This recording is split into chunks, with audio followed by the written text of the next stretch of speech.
Pulisni samungtamo berisikli khokjakmani phiaba mankha phiaba romoi manliya berisikli khongnanyo obono tuinai Bishalgor PSO thanginai khorangti saka Hindu Jagaran Moncho borongni sumungno kokphirgui manliya Bishalgor beri PS ni ushi Shiulidas obtuino kotoma kasai paikya nainadi sinmangpli না এসেছি যে মধ্যপুর থেকে যে নাবালিকা মেয়ে এটা অপহরণ হয়েছে এটা উদ্ধার হয়েছে এবং আমরা চাই যে ছেলে তাকে অপহরণ করেছে তার দৃষ্টান্তমূলক শাস্তি হওয়ার জন্য যে ব্যবস্থা করা যায় সেটাই আমরা করার জন্য আমরা আচ্ছা তো এই বিশালগড় মহিলা থানার ভূমিকা নিয়ে কি প্রশ্ন আপনাদের? মহিলা থানা তো আপনারা কত তারিখ কমপ্লেন করেছিলেন আর কত তারিখ উদ্ধার হয়েছে মেয়েটা? 11 তারিখ আচ্ছা ধরা পড়েছে আজকে এতদিন কি হইলো জিজ্ঞেস করছিলেন? তারা তার অনেক আমতলি থানার এই আমতলি তারা আমতলিতে পাঠিয়ে গেছে বলছে তাদের যা করবে তারা করে দিয়েছে। আচ্ছা মানে একে অপর থানার মধ্যে পাঠিয়ে দিয়েছে নাকি? ঘটনা আসে আমতলি থানার আন্ডার হয়েছে এই জন্য আমতলি থানা পাঠায়। আচ্ছা অ্যাকচুয়ালি কি তারা বিশালগড় থানার তারা দাবি করছে যে এটা আপনার আমতলী থানার, কিন্তু আমতলী থানার তারা দাবি করছে এটা বিশালগড় থানার। ঘটনাটা ঘটেছে কি এটা রাস্তাটা অ্যাকচুয়ালি আপনারা জানেন যে আমাদের পিএস ভাগ হয় রাস্তার এক সাইড অপর সাইড ওইরকম ভাবে যে জায়গায় শেষ ডিস্টেন্স থাকে ভাগ হয়। তো এখানে বিশালগড়ের আমাদের যে সিপাহীজলা ডিস্ট্রিক্টটার মাঝখান এবং আমাদের ওয়েস্ট ডিস্ট্রিক্টের মাঝখান মানে এটা সীমান্ত পড়ছে। সীমান্ত এ সাইড পড়েছে আপনার ওয়েস্টে আর এ সাইড পড়েছে আপনার বিশালগড়ায় মানে সিপাহীজলায়। তো অনুরূপভাবে এ সাইড রাস্তা পড়েছে আপনার বিশালগড় পুলিশ স্টেশনে আর ওই সাইড পড়েছে আমতলী পুলিশ স্টেশন। তো মেয়েটার যে বাড়িটা সেই বাড়িটা হলো কি আপনার বিশালগড় পুলিশ স্টেশনের আন্ডারে। তো যখন মেয়েটা ঠিকানায় বিশালগড় পুলিশ স্টেশন লেখে তাহলে নিশ্চয়ই তারা কমপ্লেনটা দিতে গেলে বিশালগড় পুলিশ স্টেশনে দিতে হবে। কিন্তু বিশালগড় পুলিশ স্টেশনে যখন তারা আসে এফআইআর নিয়ে এবং বিভিন্ন কমপ্লেন নিয়ে তখন তারা এটা ওমেন পুলিশ স্টেশনে তখন তারা এটা আমতলীতে পাঠিয়ে দেয় এবং আমতলীতে যখন আমরা যোগাযোগ করি তারা বলছে না এটা আমাদের না, এটা বিশালগড়ের যেহেতু সবকিছু বিশালগড়ই হবে।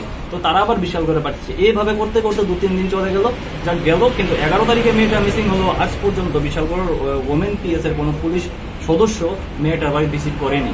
আদৌ কি ঘটনাটা ঘটেছে, কিসের ভিত্তিতে ঘটনাটা ঘটেছে, আদৌ কি মেয়েটা আছে কি না, তার বাড়ি আদৌ ওইখানে আছে কিনা কোনো খোঁজ খবর নেয়নি। মানে আপনারা 11 তারিখ কমপ্লেন দিয়েছিলেন? এটা কমপ্লেন তো তারা মিসিং ডায়েরি দিয়েছিল আপনার 11 তারিখে। তো তারপর জানতো না যে কার সাথে যায়। তারপর খোঁজ খবর নিয়ে মেয়ের ফ্যামিলি জানতে পারে যে অমুক নামের উজ্জ্বল মিয়া নামে একটা ছেলের সাথে উজ্জ্বল খান নামে একটা ছেলের সাথে ওই রাজনগর এলাকার বাসিন্দা ছেলেটার সাথে পালিয়ে যায় বা ছিনতাই করে নিয়ে যায় ছেলেটা ওকে ফেরকুট থেকে। তো তারপর তারা কমপ্লেন দেওয়ার পর কোনো কিছু হয়নি। তো আজ সকালে মেয়েটা উদ্ধার হয়েছে।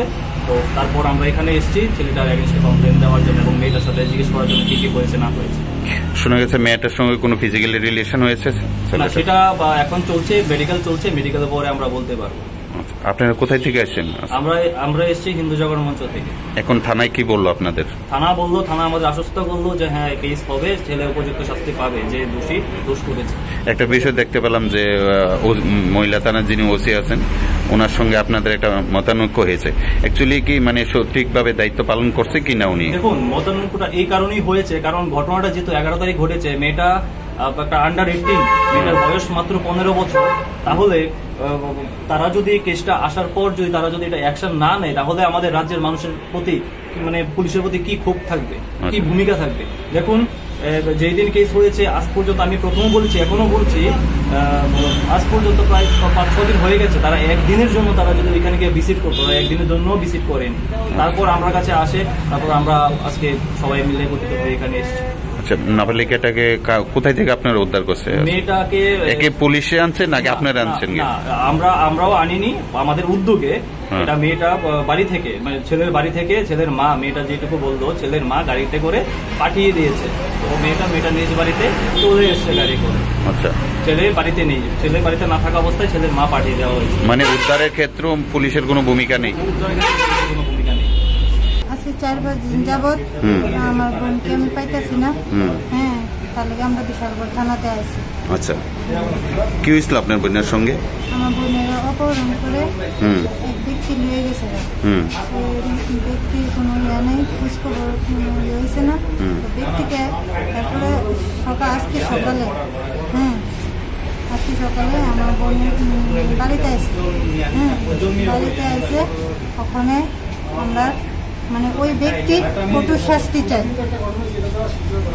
আচ্ছা, শুনলাম আপনার বোনের সঙ্গে সে অবৈধ সম্পর্ক করছে। হ্যাঁ, যে ব্যক্তি করছে ওই ব্যক্তির আমরা কঠোর শাস্তি চাই, আর কিছু না। মানে আপনার বোনের অপহরণ করে নিয়ে সর্লগে অবৈধ সম্পর্ক করছে হ্যাঁ নাকি? হ্যাঁ, এখন আমরা ওই ব্যক্তির মানে কঠোর শাস্তি, কঠোরতম কঠোর শাস্তি আচ্ছা, চাই। সে বিষয়ে পুলিশের বিরুদ্ধে আপনাদের অভিযোগটা কি? তা পুলিশ আমাদের বাড়িতে গেছিল না। একবারের জন্য গেছে না না? না না, একবারের সঙ্গে না, পুলিশ আমাদের বাড়িতে গেছিল মানে পুলিশে জানানোর পরও গেছে না? না না না আচ্ছা, অভিযুক্তরে গ্রেপ্তার করছে নি এখনো পুলিশ? না না না, গ্রেপ্তার করছে। করছে না এখনো? তা এখন মামলাটা করছেন বিশালগড় থানা? হ্যাঁ, হ্যাঁ।